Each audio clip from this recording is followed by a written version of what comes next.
Ako ho ay nakabili ng suka ng maraming ulit at nautosang bumili ng suka ng maraming ulit. May diploma ho ako at nakapagtapos ako ng kolehiyo. Meron akong diploma at nakapagtapos ako ng abogasya. At higit sa lahat, meron akong certificate na nagpapatunay na ako ay isang ganap na abogado. Kaya ako ay natutuwa kung ito man ang Team Suka. Isa po akong proud member ng Team Suka. At atin kong lalabanan ang Team Sinusuka. Revolves around the same calls of Maizu, which are transparency, accountability, peace, and security. The rest, as they say, is now history. Let us all welcome, ladies and gentlemen, whom our party chairman says, walang talo, matalino, mabait, honest. Ang tunay na maisog na oposisyon sa Senado, number 56, Attorney Vic Rodriguez.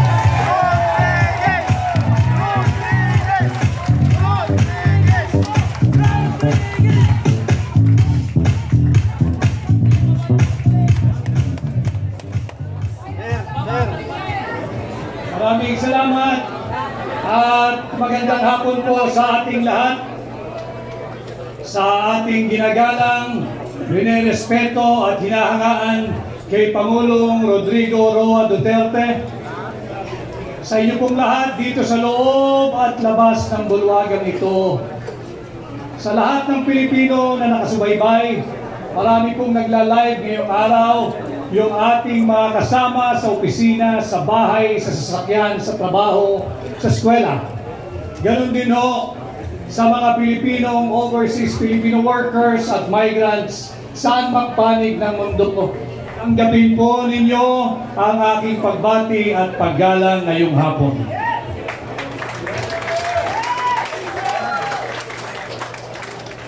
Ako po ay nagpapasalamat at ako ay gabilang sa inyong programa ngayong hapon. Salamat kay Pangulong Duterte at ako ay isinama dito sa tinatawag nating Duterte Senatorial Candidates.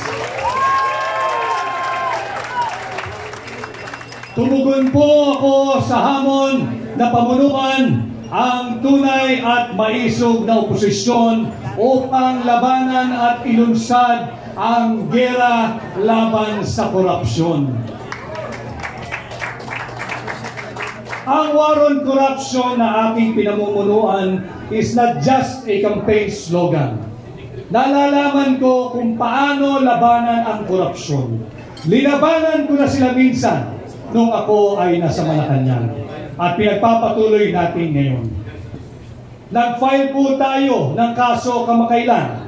Linabanan natin yung anomalous, illegal, immoral, invalid, and unconstitutional and criminal 2025 budget.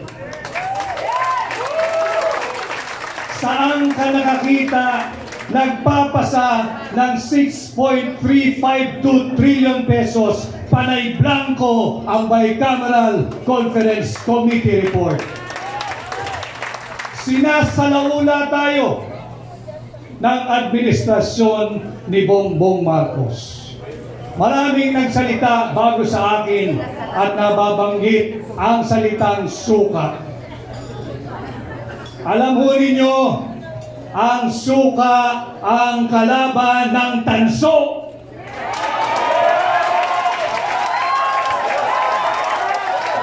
Ang suka ang kalaban ng pekeng ginto.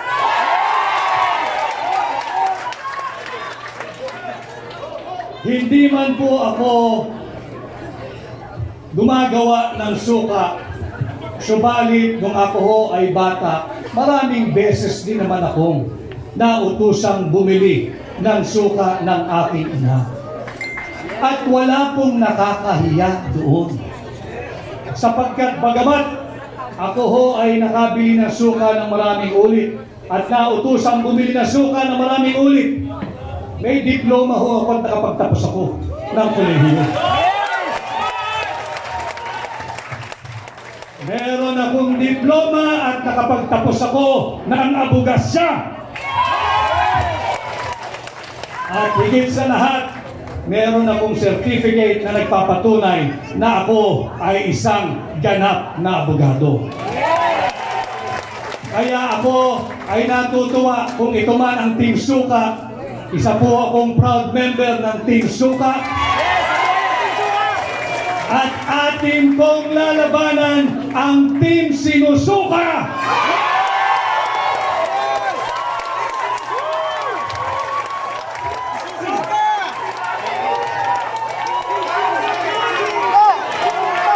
Labanan natin ang mga mambubudol.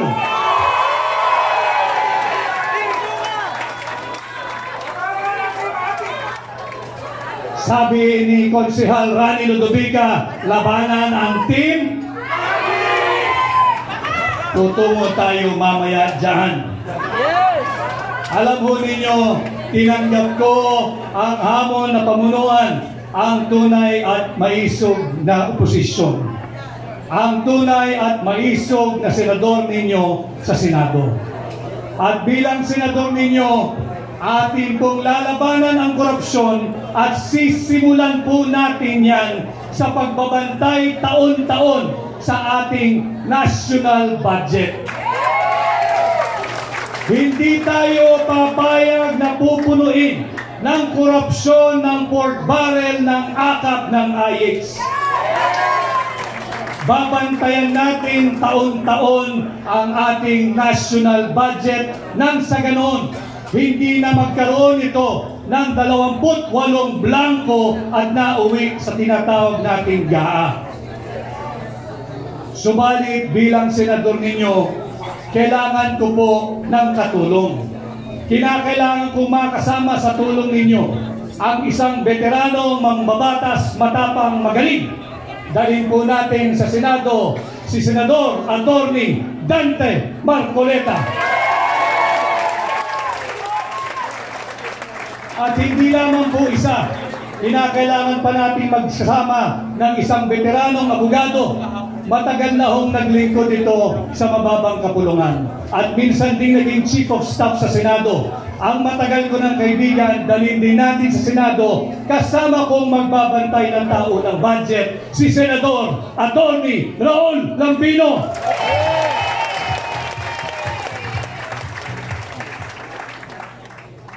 At bukod po sa pagbabantay ng ating tao ng budget, makailang beses ko na rin pong napaliwanag at nailahad sa inyo. Bilang senador, akin pong aamyendahan ang tinatawag nating plunder law o yung batas laban sa pandarambong.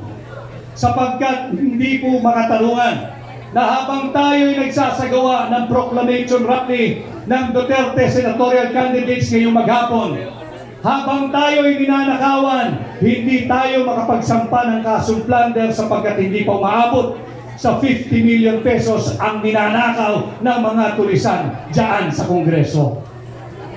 Bilang senador ninyo, aamyendahan ko ho ang plunder law o yung batas laban sa pandarambong. Yung threshold na 50 million, ibababa po natin ito sa 1 million pesos.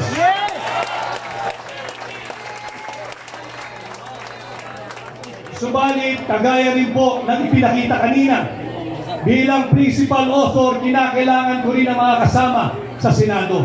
Kinakailangan natin kasama na hahabulin ang mga magnanakaw sa Malacanang. Kinakailangan natin ibalik ang aking makakasama, ibalik natin sa Senado, Senador Bongo!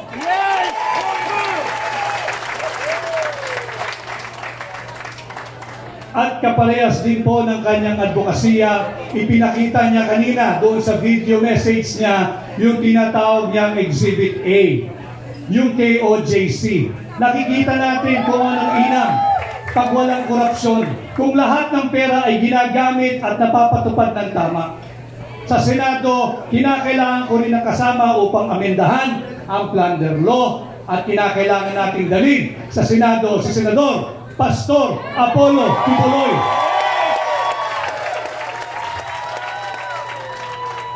At pag naamyendahan po natin ang plunder law, isa sa batas ko po ang pagbabalik ng death penalty sa lahat ng magnanakaw sa pera nating mga Pilipino.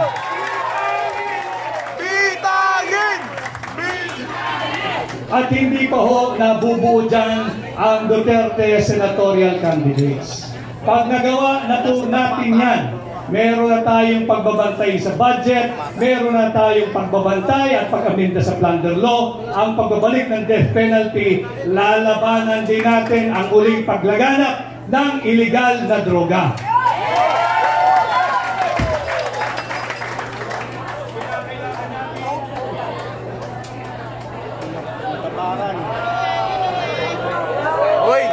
Sabotage! Pangaga!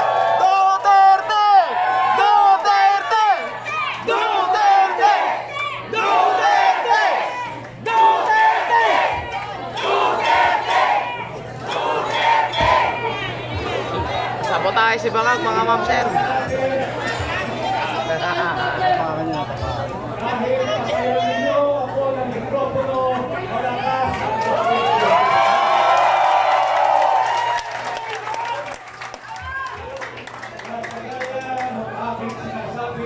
Patuloy nating lalabanan ang paglaganap muli ng iligal na droga. Bilang senador, ipapanukala ko ang pag-amyenda dito sa batas na nagtatag sa Philippine Drug Enforcement Agency. Higit nating palalakasin ang PIDEA. Bibigyan natin itong kapangyarihang magsagawa ng taunang mandatory drug testing sa lahat ng tao sa gobyerno. Mandatory drug testing parehas sa elected at appointed official ng ating pamahalaan. Walang exemption. Sisimulan natin ito sa Malacanang. At para magawa natin yan, kinakailangan ko ang isang matapang na namuno na dati ng laban kontra sa iligal na droga. Ibalik natin sa Senado si Senador Bato de la Rosa.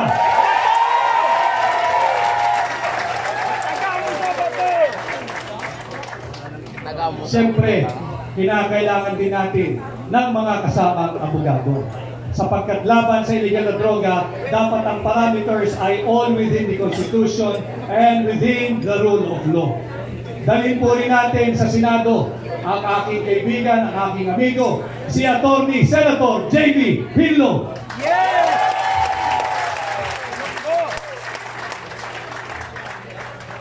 Nabanggit din ho kanina na ito'y mabait, subalit matapang din sa totoong buhay. Dalhin din po natin sa Senado, lalaban sa iligal na droga, si Senador Philip Salvador.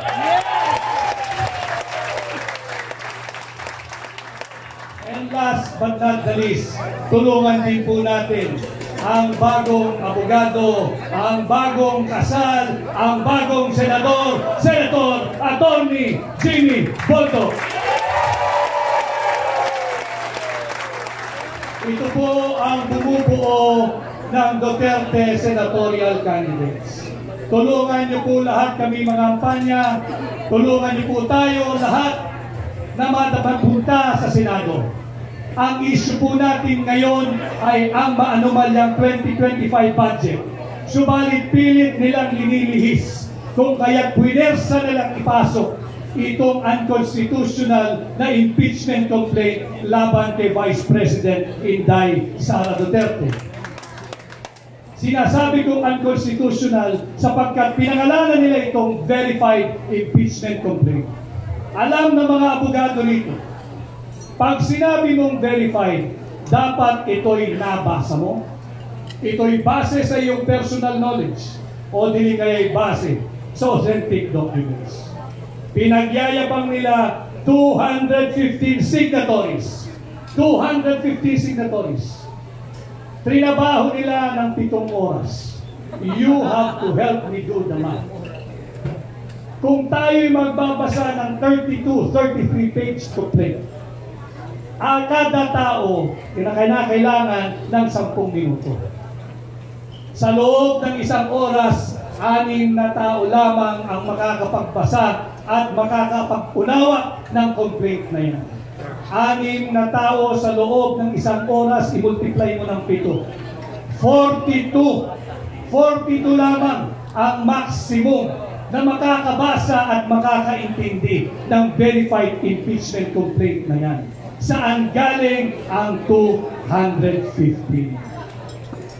Pagbigyan na natin sila, siguro'y matatalino at sadyang henyo sapagkat yung blanco na uwi sa 6.352 trillion pesos budget.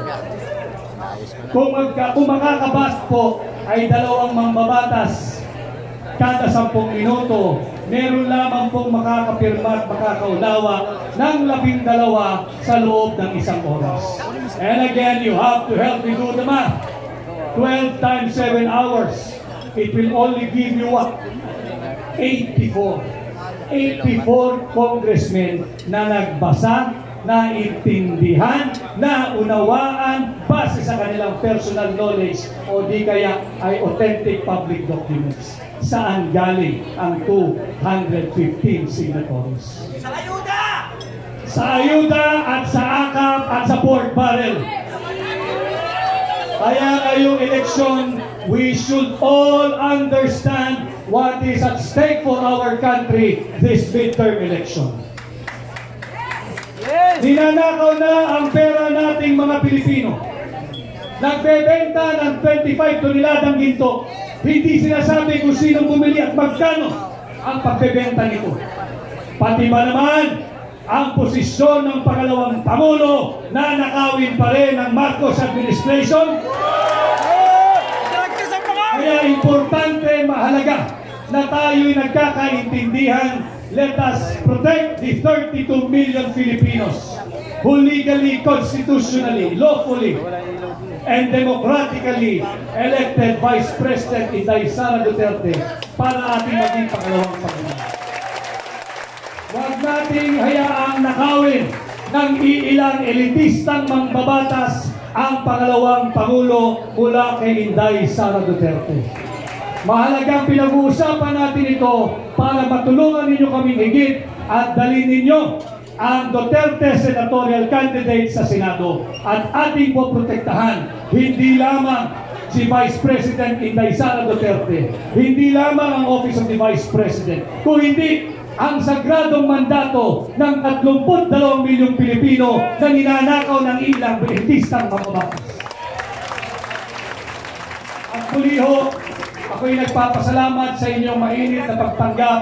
Sana ho ay matulungan ninyo kung ipakampanya sa inyong pamilya, sa inyong kamag-anak, kaskwela, kapitbahay, kaibigan, at sa lahat ng kakilalang Pilipino saan mang panig ng mundo.